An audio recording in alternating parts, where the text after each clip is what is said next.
Assalamualaikum warahmatullahi wabarakatuh. Sikap dalam menghadapi tantangan terhadap pendidikan. Dalam memberikan jawaban terhadap tantangan tersebut di atas, maka alternatif berikut ini perlu dipertimbangkan untung ruginya bagi lembaga kependidikan.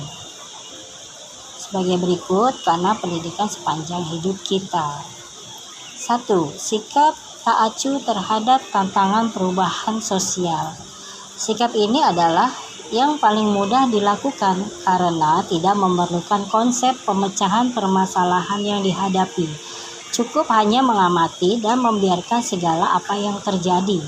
Walaupun demikian, sikap ini juga mempunyai landasan pendirian, yaitu bahwa suatu perubahan sosial yang mengakibatkan berbagai macam tantangan itu pada hakikatnya merupakan sunnah Allah yang senantiasa berjalan di dalam semua masyarakat. Kedua, sikap mengakui adanya perubahan sosial, tetapi menyerahkan pemecahannya kepada orang lain. Sikap ini berpendirian bahwa secara historis, lembaga pendidikan itu sebenarnya adalah sebagai tempat akumulasi ilmu pengetahuan dan sebagai tempat untuk melaksanakan tugas transformasi atau transmisi tradisi sosial dari generasi ke generasi berikutnya.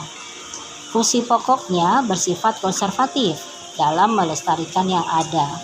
Sebagai suatu badan kurator yang melayani dan melindungi serta melestarikan ilmu pengetahuan, menyebarluaskan tradisi dan pengetahuan kepada setiap gelombang generasi muda dalam masyarakat. Those who cannot remember the past are condemned to repeat it. Mereka yang tidak dapat mengingat masa lampau, maka terbukalah untuk mengulanginya. Demikian pendapat filosof Spanyol George Santayana menanggapi proses perubahan sosial yang terjadi di mana faktor sejarah merupakan kuncinya. Ketiga, sikap yang mengidentifikasi perubahan dan berpartisipasi dalam perubahan itu.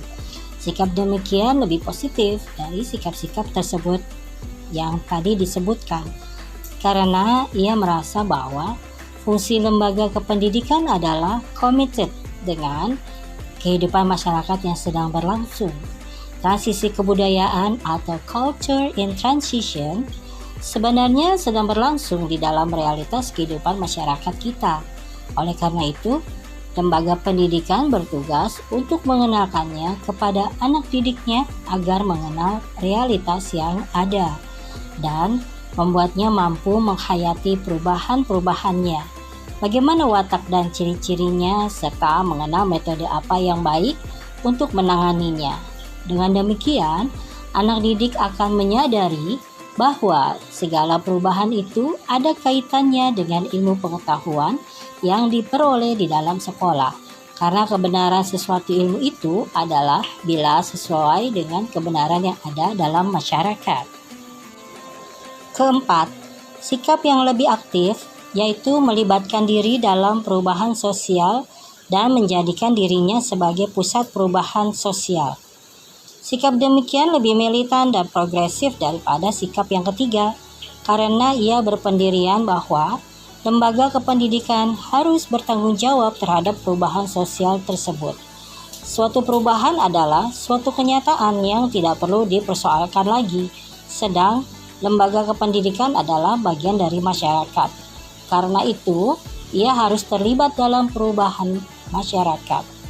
Perubahan yang sedang terjadi itu dipandang sebagai sesuatu hal yang lebih penting daripada apa yang harus dipikirkan. Lembaga pendidikan tidak hanya bergerak sepanjang waktu, melainkan perlu pula menyesuaikan mekanisme sosial dengan tuntutan masyarakat teknologis dan organisasinya. Bahkan lebih dari itu, kita hidup dalam babak sejarah di mana perubahan sosial yang dilakukan secara hati-hati dan sungguh-sungguh merupakan harga minimum untuk survive atau mempertahankan hidup. Pandangan filosofis Islam tercermin dalam sabda Nabi yang menyatakan bahwa manusia harus berpikir seluas dan sedalam-dalamnya tentang permasalahan hidup dan kehidupan di dalam alam raya ini, kecuali memikirkan tentang zat Tuhan yang tidak mungkin dianalisis melalui potensi akal budinya. Bismillahirrahmanirrahim. Tafakkaru fi khalqillahi wa la tafakkaru fi dzatihi. Artinya, berfikirlah tentang hal-hal yang menyangkut kehidupan makhluk Allah dan janganlah berfikir tentang zat Allah. Menurut ajaran Islam, fungsi berfikir atau menalar dalam rangka menemukan kebenaran dari gejala-gejala kehidupan di alam nyata dan di balik alam nyata atau metafisis merupakan suatu kunci dari ilmu pengetahuan yang sangat dianjurkan oleh Allah sendiri, seperti tercantum dalam firman-Nya sebagai berikut. Bismillahirrahmanirrahim.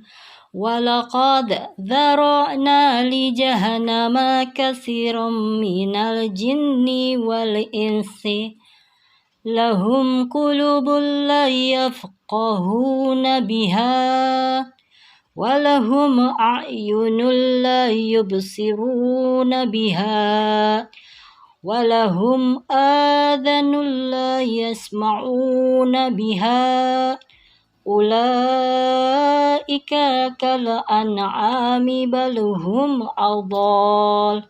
Ulaika humul ghafilun. Artinya, dan sungguh akan kami isi neraka jahanam banyak dari kalangan jin dan manusia. Mereka memiliki hati tetapi tidak dipergunakannya untuk memahami ayat-ayat Allah. Dan mereka memiliki mata tetapi tidak dipergunakannya untuk melihat tanda-tanda kekuasaan Allah. Dan mereka mempunyai telinga tetapi tidak dipergunakannya untuk mendengarkan ayat-ayat Allah. Mereka seperti hewan ternak, bahkan lebih sesat lagi. Mereka itulah orang-orang yang lengah. Surat Al-A'raf ayat 179. Dalam pemikiran filsafat, penerapan akal pikiran atau rasio manusia menurut Islam bukannya tak terbatasi seperti yang berlaku di kalangan pemikir-pemikir bebas di barat atau timur. Dalam arti free thinkers of free thinkers, melainkan sampai batas-batas atau dimensi dalam dua arah, yaitu satu, tidak memasuki alam uluhiyah yang menyangkut zat Tuhan sendiri. Karena memikirkan secara filosofis tentang hal ini akan dapat membahayakan keimanan dan keyakinan manusia terhadap Tuhan. Memikirkan dimensi uluhiyah ini bagi manusia memang tidak mungkin dilakukan karena berada di luar wilayah kemampuan rasionya. Bila dipaksakan, maka hasilnya akan berupa kesimpulan yang ragu-ragu atau skeptis, atau ilhad atau ateisme. Hadis yang menerangkan bahwa berpikir merupakan suatu perbuatan yang membawa pelakunya untuk memikirkan hal yang lebih konkret daripada hal yang abstrak, yaitu hadis riwayat Abu Nu'aim dari Ibnu Abbas. Berpikirlah kamu tentang ciptaan Allah dan janganlah kamu berpikir tentang zat Allah. Kedua, tidak terjerumus ke dalam oportunisme, penalaran yang menafikan atau meniadakan kekuasaan absolut di belakang gejala alam yang diamatinya. Karena bila demikian maka bahaya akan timbul atas pemikir itu sendiri, yaitu berupa kecongkakan atau arogansi, bahwa dengan akal pikirannya manusia bisa menciptakan apa saja yang diinginkan. Kejadian demikian melanda kaum pemikir di negara-negara ateis di barat dan di timur.